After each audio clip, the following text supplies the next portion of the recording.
हा कानड गावचा आहे. म्हणजे दोघेही वेगवेगळ्या गावचे पण शाळा मात्र दोघांची एकच. बरोबर आहे का?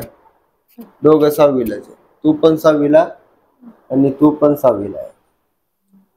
आणि दोघं सुद्धा एकापेक्षा एक हुशार आहे. फक्त जिद्दीचा थोडा अभाव टोपेकडे आहे. हुशार दोघ आहेत. जिद्दीचं जसं का आपण म्हणतो ना की आपण एखादं भाजी करतो त्यात थोडंसं मीठ कमी असतं.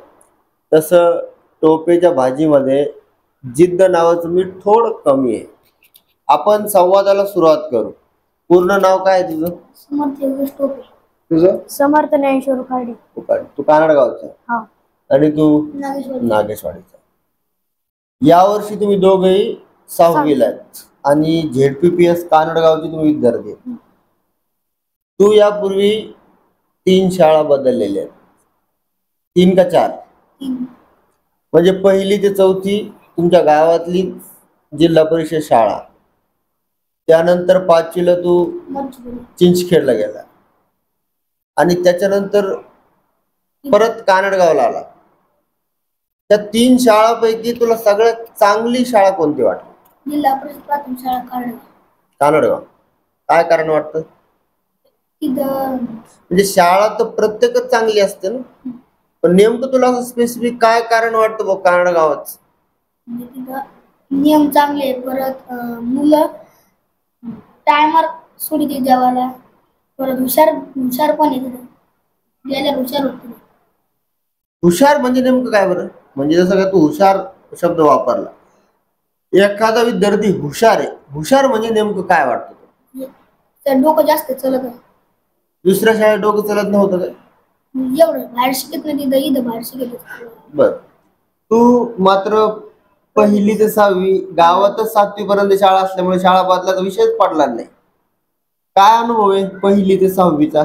मला 1ली ते 4थी काही शिकले नव्हते. म्हणजे 1ली ते 4थी मधात कोरोना पण 2 वर्ष येऊन गेलेला होता. कोरोना आला त्यावेळेला तू कितीला होता? तेव्हा मी 2रीला होतो. 2री 3री कोरोनात गेले. 1लीला कोरोना होता का? नाही. मग जेव्हा कोरोना संपला त्यावेळेला तुम्ही 5वीला होते का 4थीला होते? 4थीला. अच्छा, 4थीला. म्हणजे कुठेतरी जी 2 महत्वाची वर्ष आहेत त्याला आपण फाउंडेशन म्हणतो तीच थोडी हे राहील. त्याचं काही नुकसान झालं असं वाटतं का? काय नेमकं नुकसान झालं असेल बरं? समजा 2री आणि 3री मध्ये समजा कोरोना आला, बहुतांशी शाळा बंद होती. समजा ऑनलाईन अभ्यासक्रम होता पण तो तेवढा सक्षम नाही वाटला विद्यार्थ्यांना.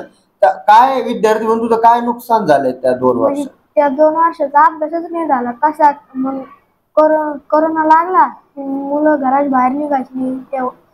फोनवर अभ्यास यायचा पण पोरं फोन अभ्यासच करीत नाही. फोन पाहायला घ्यायचे. ते खूप नुकसान झालं त्याच्यात. तुझं पण सेम झालेलं म्हणजे 2 वर्ष गेले. तुझं असं काय वाटतं बा काय नुकसान झालं असणार विद्यार्थी म्हणून?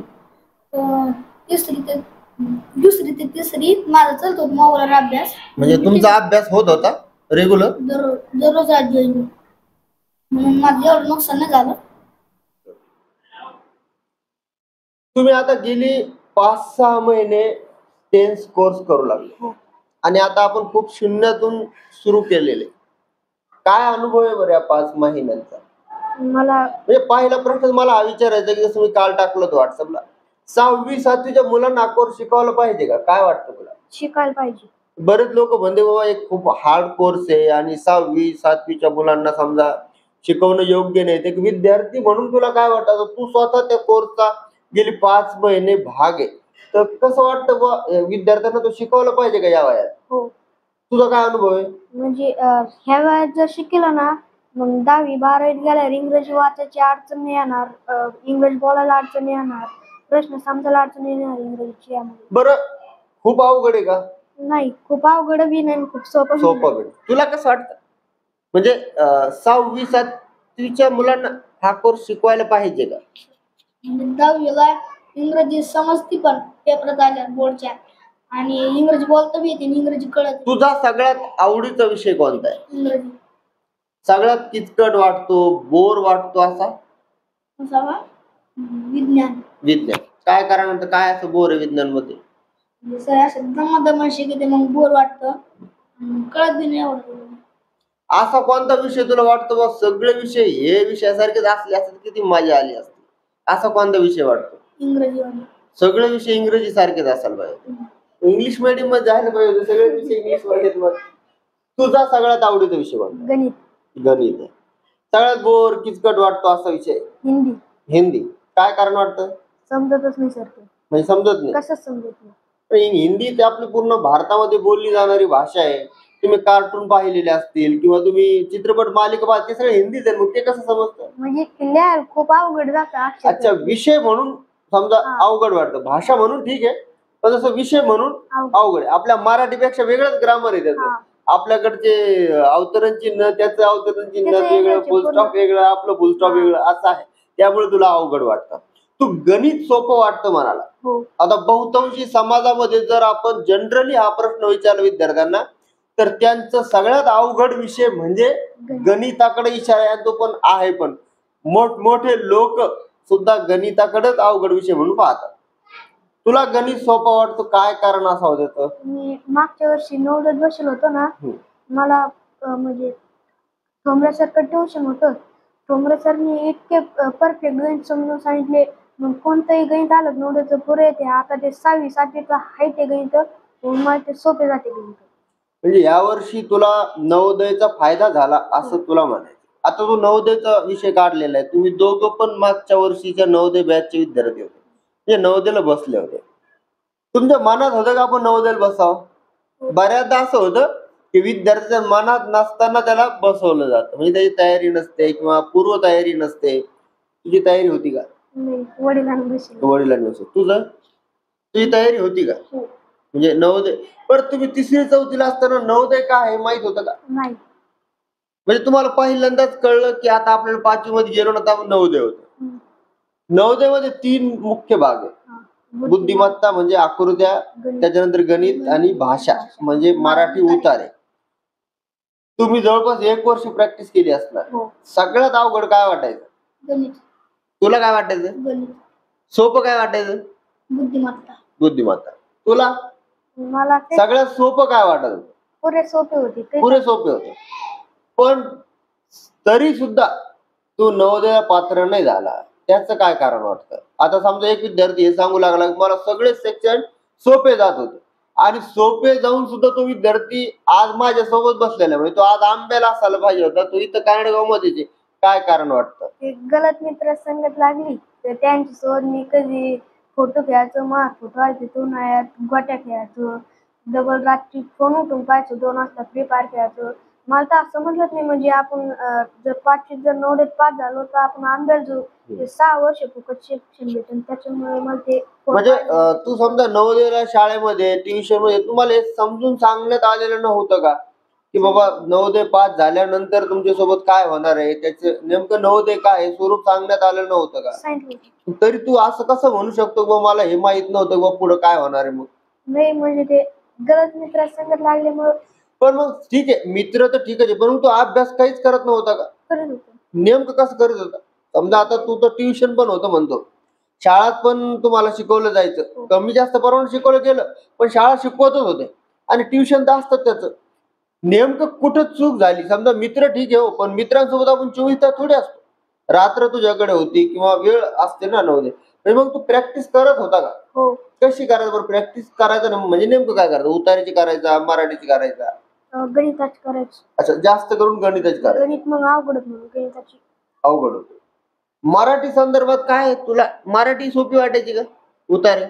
मग उतारेमध्ये जेव्हा तुमचे प्रॅक्टिस पेपर व्हायचे तर किती पडायचे बरं 20 पैकी? 20 कधी 67, 20 पैकी मराठीमध्ये फक्त? मराठीमध्ये कधी 19, 18. मराठी तुझं काय परफॉर्मन्स होते? 20 पैकी किती पडत होते? 19, 20 पैकी 20 पडत होते. 19 एक अर्ध चुकत होतो. बरं, नवोदय मध्ये तू कुठं गेला असेल असं वाटतं? म्हणजे कशात तुझा घात झाला? इंग्लिश मराठीमध्ये झाला असेल की उतार्यात की गणितात? याच्यात गणितात. आता तू तर म्हणला गणित सगळं परफेक्ट तुला जमत होतं. ते परफेक्ट होतं, पण ते काय झालं, गोल बाहेर जायचे ना, गणित नाही चुकले बरेच, पण ते अवघड होते काही त्यातले. काही शिकल्या नाही ते चालते, म्हणून काही गणितात गेलं, काही गोल मध्ये गेलं. म्हणजे असं तुम्हाला म्हणायचंय का, समजा तुम्ही दोघांनी आता नवोदय परीक्षा दिली, कधी कधी आपण खूप हुशार असतो, पण जेव्हा आपण परीक्षेला जातो तर त्या रूम मध्ये गेल्यानंतर तर काही मुलं अचानकच घाबरतात असं तुमचं सोबत झालं का? हो. की आता इकडे समजा आपण आपल्या ट्युशन मध्ये किंवा घरी प्रॅक्टिस करत असतो, आपल्याला भरपूर येत पण असतं, आकृत्या पण येतात, गणित पण येतं, भाषा पण येते. पण जेव्हा आपण परीक्षेला जातो, तर तिथं काहीतरी असं तुमच्यासोबत झालंय का? तुम्ही अचानकच घाबरले किंवा त्याचं एक वेगळंच प्रेशर पडलं आणि मग त्यानेच तुम्ही हम्म. स्पर्धेच्या बाहेर गेले, असं तुझ्यासोबत झालं का? हो. कुठं आलं सेंटर तुझं? सेंटर याला ओम शांती ओम जैन. तुझं? जे इंग्लिश स्कूल. जैन इंग्लिश आंबळची समजा तिथं. तर मग असं बर्डन आलं का? की आता परीक्षा हॉलमध्ये तुम्ही गेले, बसले आणि अचानकच पेपर आला आणि मग धाकधूक निर्माण झाली हो. आणि मग जे येत होतं त्याच्यात पण चुका झाल्यात हम्म. आणि तू म्हणतो की काही अवघडच प्रश्न आले. पण आता बघा जरी पहिला प्रयत्न तुमचा गेला असला तरी तुम्हाला माहित असायला पाहिजे की 8वीला सुद्धा पुन्हा एक नवोदयाची संधी असते. 8वीला सुद्धा पुन्हा एक नवोदयाची संधी असते. आता ज्या मुलांनी 6वीला नवोदयाची प्रॅक्टिस केलेली आहे त्यांना 8वीला तेवढं अवघड जात नाही. कारण की त्याचं सगळं तुम्हाला माहीत झालेलं आहे ना आता. बुद्धिमत्ता आहे, गणित आहे. हालाकी 6वीच्या पेपरमध्ये आणि 8वीच्या पेपरमध्ये थोडा बदल असतो. तो थोडा वरचा पेपर असतो कारण की तुम्ही 2 वर्षांनी मोठे झालेले असतात.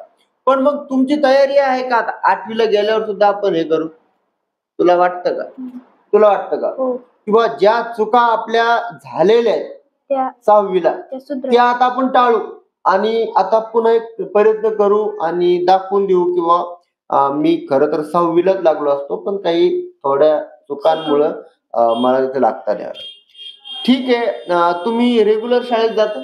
रोज जातो. तू? कधी दुखत असलं सुट्टी घेऊन. तर ठीक आहे दुखण्याचं पण काही काही विद्यार्थ्यांचं कसं असतं शेतात चाललो, गावाला चाललो, इकडे चाललो आणि अशा छोट्या छोट्या कारणांमुळे शाळा मुलं बुडवतात सहसा. तुला ती सवय आहे? म्हणजे शाळाच बुडवत नाही. एखाद्या वेळेस उडतो. तर काय कारण असतं? म्हणजे रानात जायचं असलं तर. हे कुठेतरी आपण शेतकऱ्याची मुलं आहेत ते थोडं येतच समजा आपल्यावरती. पण एखाद्या वेळेला चला ठीक आहे.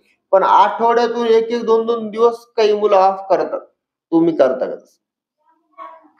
जिथपर्यंत आता माझा ट्युशनचा गेली 5 महिने अनुभव तुम्ही फार म्हणजे ट्युशन मध्ये सुट्ट्याच मारलेल्या नाहीत. तर शाळेत पण तुम्ही रेग्युलर जाता.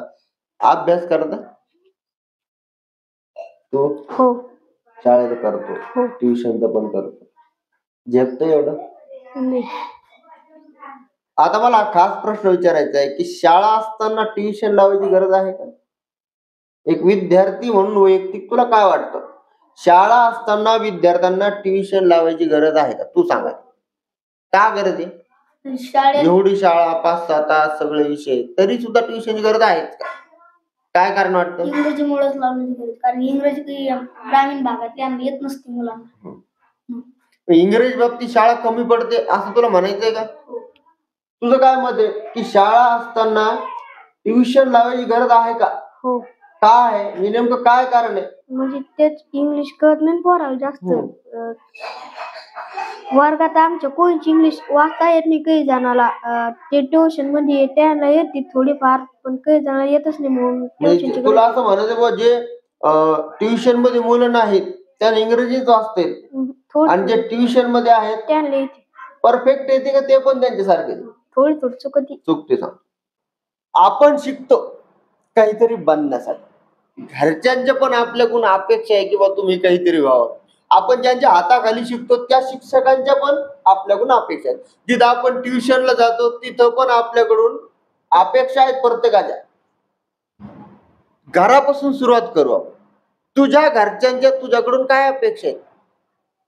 आईपासून सुरुवात करू. तुझ्या आईची काय अपेक्षा आहे की माझ्या समर्थनं मोठं होऊन हे बनावं असं आईला वाटतं किंवा आई सतत तुला सांगत राहते. आई म्हणे की डॉक्टर किंवा कलेक्टर हे 2 कोर्स करून त्याच्यात एक लागला लागला की लाग आणि वडिलांची तुझ्याकडून काय अपेक्षा आहे? वडिलांची कलेक्टर. शिक्षकांची काय अपेक्षा आहे की बाबा आमच्या विद्यार्थ्यांनी हे व्हायला पाहिजे? शिक्षकांची काय अपेक्षा आहे? डॉक्टरच. तुझ्या घरच्यांची आईपासून सुरुवात कर. काय अपेक्षा आहे? आईची शिक्षक व्हायची. अच्छा तू शिक्षक हो. वडिलांची काय अपेक्षा आहे? शिक्षक. शिक्षकांची काय अपेक्षा आहे? मलाच माहित नाही. तुला माहित नाही. म्हणजे शिक्षकांनी कधी तुम्हाला बोलून दाखवलं नाही की बाबा मुलांना तुम्ही हे व्हा किंवा हे व्हायला पाहिजे किंवा मुलांना हे होत आहे असं शिक्षकांनी तुमच्याशी कधी चर्चाच केलेली नाही. ते शिक्षकांच्या मुलांप्रती काही अपेक्षाच नाहीये. तुझी स्वतःची काय, बरं ठीक आहे, आईचं वेगळं असतं, वडिलांचं वेगळं असतं, ठीक आहे, शिक्षकांचं वेगळं असतं. विद्यार्थी म्हणून तुझं काय ध्येय धोरण काय? डॉक्टर. अच्छा, डॉक्टर व्हायचंय. आपण बऱ्याचदा विनोद म्हणून म्हणतो माणसांचा डॉक्टर की जनावरांचा डॉक्टर? माणसाचा डॉक्टर. माणसाचा होता, मी बायो डॉक्टर आहे. तुझं बरं, तुझं वैयक्तिक काय ध्येय की मला हे व्हायचं? ठीक आहे, घरच्यांचं सोडू आपण, तुला वैयक्तिक काय वाटतं? मला 2 कोर्स करायचे, एक डॉक्टर आणि एक कलेक्टर. पण दोन्हीपैकी एकच करावं लागेल ना. नाही, तुला नेमकं डॉक्टर व्हायचं कलेक्टर व्हायचं हे तुला ठरवावं लागेल ना आधी. नाही तर मग कुठेतरी ही जम्बलिंग होईल किंवा व्हायचं नेमकं काय. कारण की डॉक्टर होण्याची दिशा वेगळी आहे आणि कलेक्टर होण्याचा फाटा दुसरीकडून फुटतो. असं नाही की एकाच मार्गावरती दोघं लागलेले, दोघांचा वेळ वेगळा आहे. तुला जर डॉक्टर व्हायचं असेल तर तुला 10वीला चांगली पर्सेंटेज घ्यावा लागेल, त्याच्यानंतर तुला सायन्स फॅकल्टी घ्यावा लागेल, त्याच्यात पण स्पेसिफिक काही विषय जे डॉक्टर होण्यासाठी घ्यावे लागतात ते घ्यावे लागतील आणि नंतर मग तुला 12वी करावी लागेल आणि 12वी नंतर मग तुला नीटची परीक्षा द्यावी लागेल आणि नीट मध्ये 720 गुणांच्या पेपरमध्ये तुला चांगले चांगले गुण मिळवावे लागतील, नंतर तुझा नंबर लागेल डॉक्टरला आणि मग तू MBBS ला लागला मग पुढचे 5 वर्ष. पण जर तुला कलेक्टर व्हायचं म्हणजे मी सांगू लागलो की तुला आता ठरवावं लागेल किंवा तुझ्या घरच्यांना आता ठरवावं लागेल, कारण की दोघांचा मार्ग वेगळा आहे, वेगवेगळ्या वेळी जाणारे रस्ते. जर तुला कलेक्टर व्हायचंय तर तुला 8 फॅकल्टीकडे जावं लागेल, मग तुला 12वी करावी लागेल, 12वी नंतर तुला पदवीधर व्हावं लागेल, त्याच्यात पण त्याचे वेगळे विषय, जसं डॉक्टर व्हायला वेगळे 3 विषय आहेत, तसे इकडे पण तुम्हाला कलेक्टर होण्यासाठीचे जे प्रश्न ते विषय घेऊन मग तुम्हाला BA करावं लागेल, म्हणजे दोन्ही फॅकल्टीज वेगळे आहेत. आलं का लक्षात? म्हणजे आपण विद्यार्थी म्हणून ही तर अडचण आहे ना. मग आपली मेन अडचण काय आहे की विद्यार्थी सर धोपट हे म्हणतो मला कलेक्टर व्हायचं, सर धोपट हे म्हणतो मला डॉक्टर व्हायचं, पण तुम्हाला हेच माहित नाही ना की डॉक्टर व्हायचा रस्ता कुठून जातो. बरोबर आहे की नाही? एखाद्या गावाला आपण जातो, समजा आपण सहलीला चाललो आपण माथेरानला. आता ड्रायव्हरला सुद्धा माथेरान माहित आहे का? मग तो काय करतो, दुसऱ्या ड्रायव्हरला विचारतो की बाबा आम्ही माथेरानला आमच्या ज्ञानधन CCची सहल घेऊन चाललेलो आहे आणि आता नेमकं कोणत्या मार्गाने जावं लागेल, तो विचारतो. आपलं तसं नाही, आपलं अर्ध्या मुलांचं ध्येयच नाही, अर्ध्यांचं ध्येय जसं की तुमचं दोघांचं ध्येय, पण तुम्हाला मार्ग माहित आहे का? म्हणून मग तुमचं काम काय आहे की एखाद्या जाणकाराला मार्गदर्शकाला विचारणं. काय विचारणं की बाबा मला डॉक्टर व्हायचं, जसं मी तुला म्हणलो की डॉक्टर व्हायचं मग हा मार्ग आहे आणि हा जर म्हणा मला कलेक्टर व्हायचं मग हा मार्ग आहे. तर चला, तुमचे ध्येय धोरण खूप चांगले, आता तुम्ही वयाने खूप लहान आहे, पण आपण म्हणतो ना की एखादी बिल्डिंग, उंच बिल्डिंग, उतुंग इमारत बांधायची असेल तर तिचा पाया म्हणजे फाउंडेशन मजबूत बांधावं लागतं. म्हणजे आपल्याला घर किती उंचीचं बांधायचं त्याच्या हिशोबाने फाउंडेशन लेट करावं लागतं. बरोबर का? आता तुमची जी ध्येय धोरण ती खूप उतुंग आहे, उंच आहे, तर त्याच्यासाठी पाया सुद्धा मजबूत असला पाहिजे. आणि म्हणून मग तुम्ही 6वी 7वी आतापासूनच ध्येय धोरण आखलं पाहिजे. बरं, तुम्हाला समजा एवढं चांगली स्वप्न आहे तुमचे, मग त्यासाठी अभ्यास पण तेवढा करावा लागेल. तू करतो का अभ्यास? किती तास करतो बरं? 2 तास अभ्यास करतो. म्हणजे नेमकं कसा करतो अभ्यास? धडा आहे ना, प्रश्न उत्तर सांगितले, धडा 2-3 वाचायचा, मग ते प्रश्न उत्तर मग आपले वाचल्या ध्यानात राहते ते, मग ते पाहायचे, कंस करून ठेवायचे, जे प्रश्नात ते उत्तर मग ते करून द्यायचे. बरं, मनाने अभ्यास करता की आई वडिलांना सतत सांगावं लागतं अभ्यास कर अभ्यास कर अभ्यास कर? तुझं कसं आहे? मनाने. तू अभ्यास करतो? हो. किती तास करतो? 1-2 तास. तुला सांगावं लागतं का समोर अभ्यासाला बस, की तू तुझाच अभ्यास करतो? मी दिवसाने की संध्याकाळी अभ्यास करतो पण रोज. तर आपण वर्गात बसतो, वर्गात असतात मित्र मुलं आणि त्या मुलांपैकी काही असतात आपले मित्र, काही असतात लगेच जिवलग मित्र असतात ना, काही एकदम क्लोज फ्रेंड्स आपण ज्यांना म्हणतो, काही असतात शत्रू तर नाही म्हणता येणार, पण काही लोक मुलं असे असतात आपलं जमतच नाही. तुला मित्र आहेत? वर्गातला सगळ्यात जवळचा मित्र तुझा कोण आहे? वर्गातला अरमान मुजीम सय्यद. तुझा वर्गातला सगळ्यात जवळचा मित्र कोण आहे? खूप जवळचा, खूप जीवलग. साथीच आहे. 6वीत एकही जीवलग 6वीला नाही? नाही. असं कसं? 6वीला तर तू म्हणले 25 मुलं आहेत, तर 25 पैकी एकही तुझा मित्र होऊ शकला नाही? 7वीला कोण आहे? महेश तावरे आणि गौरव अच्छा, महेश तावरे. असं कोणी आहे का की बाबा ज्याच्याशी आपलं जमतच नाही, म्हणजे नाही बोललेलंच पुरलं, बोललो की भांडण होतं, असं कोणी आहे? दीपक गुंडरे. तर दीपक गुंडरे, दीपक अर्जुन गुंडरे. हा. बर. भांडण होत होत झाले अशात कधी? भांडण झालं मारत असतील शिक्षक खूप, असं झालं की भांडण झालं शिक्षकांनी खूप मारले? ज्या वर्षी तू पहिल्यांदा ZPPS काळगावला आला, शिक्षकांनी असं बेदम मारलं असा एखादा अनुभव आहे का? तर मारलंच नाही असं कसं होईल? मारे जास्त नाही मारले, थोडी 1-2 छडे खाल्ले. छड्या खाल्ल्याच असतील ना? काय होतं कारण बरं? एखाद्या वेळेस म्हणजे नाही, ज्या दिवशी तुम्हाला आठवतं समजा छडी खाल्ली तर काय झालं असं आठवतं का? काय होतं? त्या दिवशी म्हणजे मी पहिल्या दिवशी आलतो तेव्हा तरी माझे कांडगावचे मित्र होते. ट्युशन घेत होतो रात्री यांच्यासोबत. तेव्हा मुलं राहायची तिथं यांच्या वाटत बसले. मित्र होते. तर ते आमच्या गावातलीच मुलं आहेत. ते काय करते म्हणजे माझ्यासोबत हटकून हे भांडणं करते आणि परत सरला नाव देते. आणि सर मुलं आमच्या दोघाला मारतात. मारलं समजा. सरांची खूप शाबासकी मिळवली असं काही आठवतं का? की असं काहीतरी केलं आणि सरनी खूपच म्हणजे असं केलं तर काय होतं? एकदा आपली ट्युशन परीक्षा झाली. प्रथम क्रमांक आलता मागच्या वेळेस. तेव्हा समाधान जवळ पैसे भरले तर माझ्यावर हे नव्हतं म्हणजे कप्पे फाटलेले होते. समाधान जवळ 4 वाजता घेऊन घेतले. मग सरनी पाहिलं. सर म्हणजे 100 रुपये कशाला आणले? म्हणलं सर बक्षीस भेटले तर सर मग शाबासकी दिली. खूप चांगलं केलं. तुला सरांनी असं काहीतरी चूक झाली, भांडण झालं, खूप मारले असं आठवतं? या वर्षी जुनं तू त्या एका शाळेचा सलग विद्यार्थी राहिलेला, याच वर्षी मारलं दुसऱ्या काय झालं होतं? पेपर दाखवत होतो माझ्या मागच्या बेंचवाल्याला. सर आले. सर म्हण पेपर कुठे? मी मग तुझा पेपर तू लगेच देऊन टाकला होता का? हा. तुझ्याकडे पेपरच नव्हता? बर, मग सरने मारलं मग तेव्हा. छडी मारली का असं? खूपच मारलं? पाठी चापट टाकली ती. बर. पण काही काही विद्यार्थ्यांना ना अशी मार खायची सवय नसते बरं का.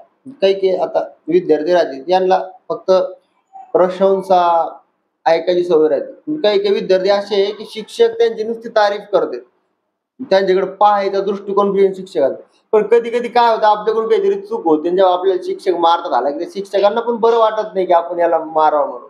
त्यावेळेला कसं वाटतं? आता तू फार असा मार खाल्लेला नसणार आहे किंवा मार खायची सवय नाही मला माहिती आहे. मारलं जावं तुला कसं वाटलं? खूप वाईट वाटलं. प्रचंड वाईट वाटलं असेल, राग आला असेल स्वतःचाच की आपल्याकडूनच चुकलं. सरांनी तुझी खूप प्रशंसा केली असा काही क्षण आठवतो? काय होतं? दिवाळीच्या आधी मग अक्षर इतकं घाण होतं. सर दररोज बोलायचे मला. नंतर मी ट्युशनला आलतो तुमच्याकडं. तेव्हा तुम्ही एकदा बोलले मला खूप राग आलता. आणि समर्थ टोपेचं माझं अक्षर सारखंच होतं म्हणजे गिचड मिचड. मग मला खूप राग आलता. मग मी रोज रातची याची रोज शुद्ध लेखणी लिहायचो मराठीच्या. ते माझं अक्षर सुधारलं. सर म्हणे वा अक्षर चांगलं काढला. भारी वाटलं असं? पण सरांनी आपली प्रशंसा केल्यावर कसं वाटतं? एकदम भारी फील होत असणार आहे. एवढे मुलं वर्गात असतात आणि एका विद्यार्थ्याची समजा गुरुजींनी केली तर आपल्याला वेगळंच असं फील होतं ना की एवढ्या वर्गातून सर आपल्याला चांगलं म्हणते. आणि मग मनात येतं की आपण उद्या पण चांगलंच करू म्हणजे सर पुन्हा आपल्याला चांगलं म्हणले पाहिजे असे एक हे होते निर्माण. गेली 5 महिने ट्युशन मध्ये तू सतत पाहिला येत राहिलेला आहे. याच्यापूर्वी पण लहानपणापासून तू ज्ञानदीक्षेचा भाग आहे, सवय पडलेली आहे की पहिलंच यायचंय समजा. कधी कधी तू दुसरा येतो, तिसरा येतो, तेव्हा कसं वाटतं? खूप वाईट वाटलं. मला खूप राग येतो मग दुसरा आल्यावर.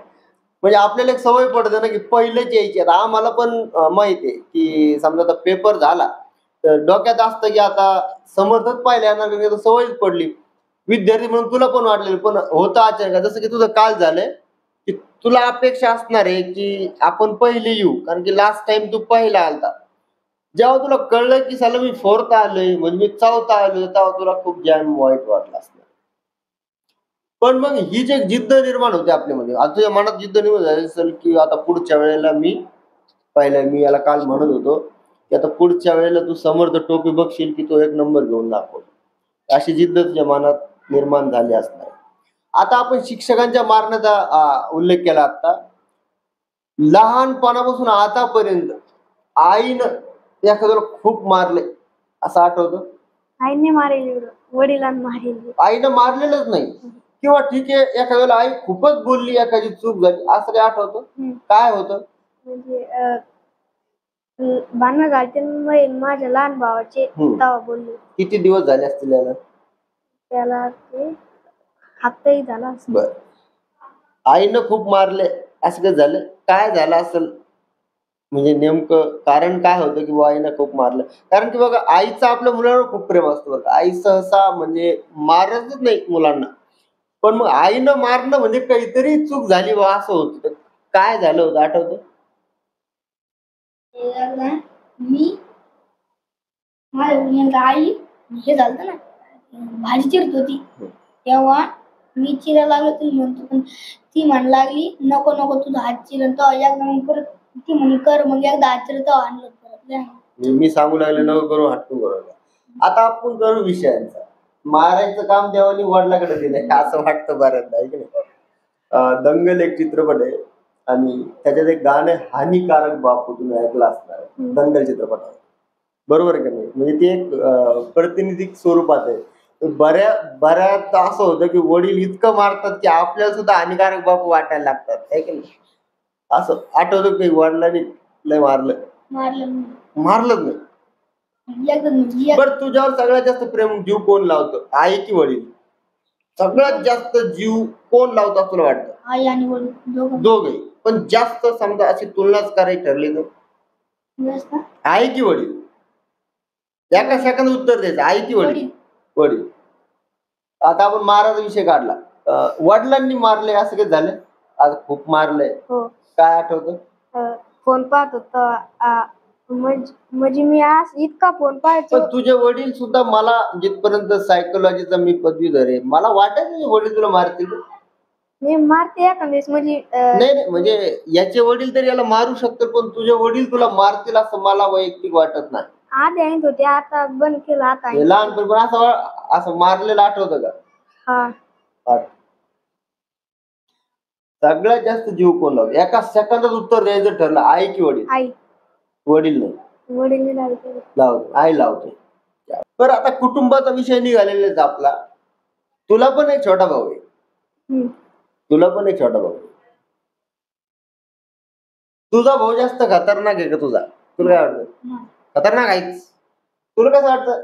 लय खतरनाक आहेच खतरनाक. पण तुम्हाला असं वाटतं का की जेवढे छोटे भाऊ राहतील खतरनाकच राहते, असं वाटतं का? काही नसते, पण म्हणजे आपण लहानपणापासून छोट्या भावाला ज्याला जीव लावला का? नाही, पण घरचे सुद्धा जास्त जीव लावतात, असं वाटतं का? ते खतरनाक होते ते आम्हाला. असं वाटतं का की घरचे सुद्धा, हालाकी एकाच बापाचे 2 मुलं राहते, पण बापाला लहानच जास्त जीव राहतो, आईचं पण लहानच राहतं, आणि आपल्याकडून थोडं काही झालं की मारते. असं झालंय का कधी की सोहम सोबत असं काही झालं आणि सोहमला काहीतरी तू मारलं म्हणा, तर घरच्यांनी थोडं हे केलं, ओरडले, असं होतं?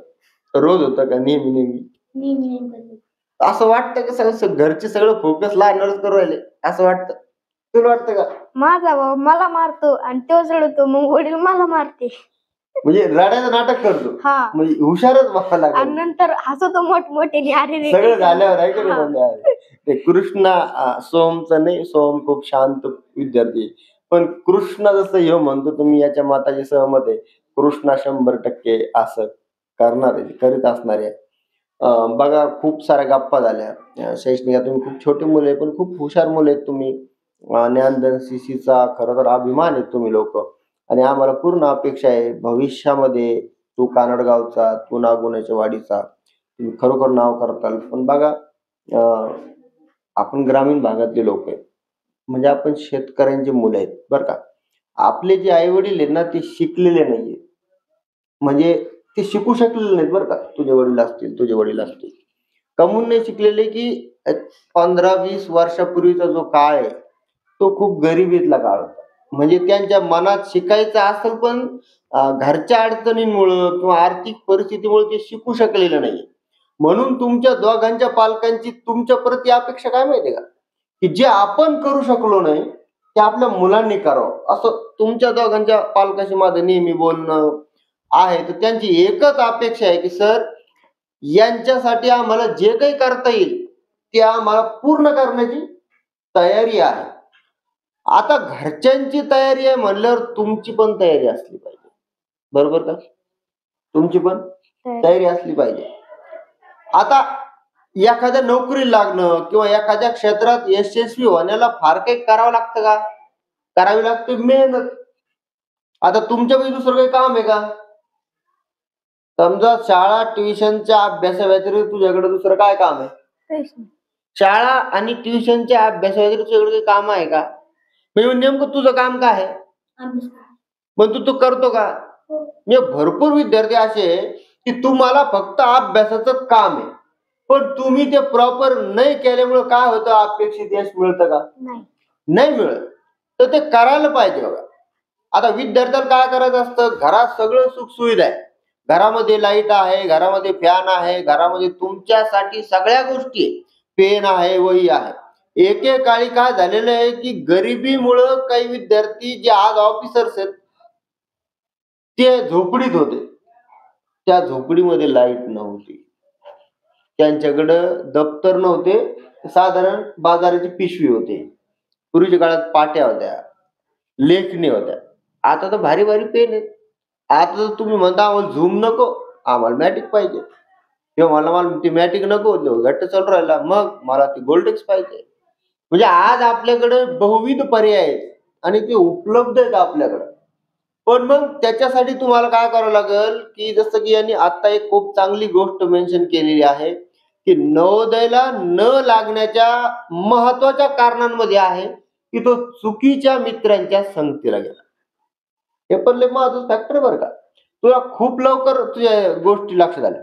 पुढं पुढं पण काय असतं की आपल्याला जर यशस्वी व्हायचंय तर आपले मित्र चांगले असले पाहिजे, त्या मित्रांचं पण काहीतरी ध्येय धोरण असलं पाहिजे. आलं का लक्षात? नाही तर आपल्याला व्हायचं डॉक्टर आणि त्याला साधं पिऊन व्हायचं नाही, मग कसं जमणार आहे? पिऊन कळतं का, शिपाई पिऊन, म्हणजे त्याला पिऊन व्हायचं नाही आणि आपलं डॉक्टर, मग असं जमणार नाही. म्हणून तुम्ही दोघं जिद्दबाज विद्यार्थी आहेत, तुम्ही दोघांनी खूप अभ्यास केला पाहिजे, खूप हिरीनं मेहनत केली पाहिजे, एकमेकाच्या जिद्दीनं अभ्यास केला पाहिजे. आता तुम्ही 6वीला आहे, पुढच्या वर्षी तुम्ही गावात आहे, नंतर तुम्ही बाहेर कुठेतरी जाल, तर तुम्ही जिथं जाल तिथं चांगला प्रत्येक वर्षी चांगला अभ्यास करा आणि 10वी मध्ये आम्ही 100% मिळू असं मोठं उतुंग ध्येय ठेवा, बरोबर? आणि मग 10वी मध्ये जर तुम्हाला 92, 93, 94, 95% पडले की मग तुमच्या पुढे एक मोठं परीक्षेत्र ओपन होतं आणि ते टक्के तुम्हाला कुठेही घेऊन जाऊ शकतात. ते जर तुम्हाला 55% पडले ना, तर तुमचं जे क्षेत्र आहे ते खूप लिमिटेड होऊन जातं आणि मग तुम्हाला नाईलाज असतो, नको तिथं जावं लागतं. आतापासून तयारी ठेवा, आतापासून सतत म्हणत राहा की आपला ते डायलॉग आहे ना, I want to become by doctor. ते फक्त डायलॉग पुरतं ठेवू नका, त्याला प्रत्यक्षात आणण्यासाठी खूप तपश्चर्या करावी लागणार आहे. पूर्वीच्या काळात नाही का, एखादी काही साधना प्राप्त करायची असेल तर तपश्चर्या करावी लागायची. तसं जर तुम्हाला I want to a bio doctor हे म्हणणं सोपं आहे, बनणं सोपं नाही. लक्षात घ्या, I want to become a bio doctor हे म्हणणं सोपं आहे, बनणं सोपं नाही. त्याच्यासाठी अविरत काय करावं लागणार आहे, मेहनत करावी लागेल.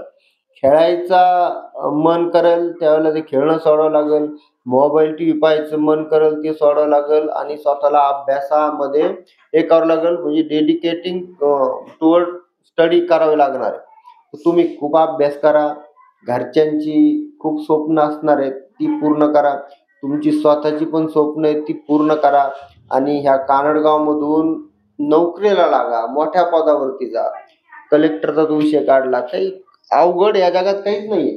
There is nothing impossible in the world असे एक इंग्रजी म्हण आहे.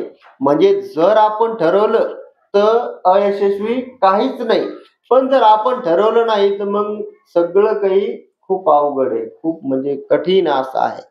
तर तुम्हाला दोघांना खूप शुभेच्छा आहे. खूप अभ्यास करत राहा आई वडिलांची आज्ञा पाळत राहा, आपल्या गुरूंची आज्ञा पाळत राहा, वडीलधाऱ्या माणसांची आज्ञा पाळत राहा. जिथं लोकांच्या कामी आपण येऊ शकतो, जिथं आपण मदत करू शकतो, तिथं एकमेकांना मदत करत राहा. मोठ्यांनी कोणीतरी काम सांगितलंय तर काही काही मुलं नाही का, एखादा मोठा माणूस आहे किंवा एखादी म्हातारी व्यक्ती आहे, ते तुम्हाला काही आणायला सांगत असतील दुकानातून, तर काही काही विद्यार्थी त्यांच्या जवळून पळून जाते. तुम्ही तसं करू नका. मोठ्यांचा मान राखणं, मोठ्यांची मदत करणं, काही फरक पडणार नाही. तुम्ही 2 मिनिटात गेले आणि दुकानातून त्यांना काही आणून दिलं तर त्यांचा एक आशीर्वाद तुम्हाला भेटल. कारण की तुम्ही त्यांना आणून दिल्यानंतर ते तुम्हाला चांगलंच म्हणणार आहेत ना, ते वाईट म्हणतील का? नाही. तर मोठ्यांचा आदर करा, मोठ्यांसोबत चांगलं वागा, त्यांची मदत. बघा, आपण सोसायटीचा पार्ट आहे की नाही, या समाजात आपण भाग आहे. त्या समाजाला आपण जिथं जिथं कामी येऊ शकतो पुढं पण भविष्यात, तर तिथं ती करा. तुम्हाला खूप खूप शुभेच्छा आहे. ज्ञानधन सीसीचे खूप टॅलेंटेड विद्यार्थी तुम्ही आहेत, याचा आम्हाला पण खूप अभिमान आहे. तुम्हाला मोठं होताना पाहताना आम्हाला पण तेवढंच आनंददायी ठरेल जितकं तुमच्या कुटुंबासाठी ठरेल. तर विद्यार्थी मित्रांनो, हे होते समर्थ टोपे आणि समर्थ उकाडे. पुन्हा नवीन एका भागात नवीन विद्यार्थ्यासह आपण पुन्हा भेटू. तोपर्यंत खूप अभ्यास करा.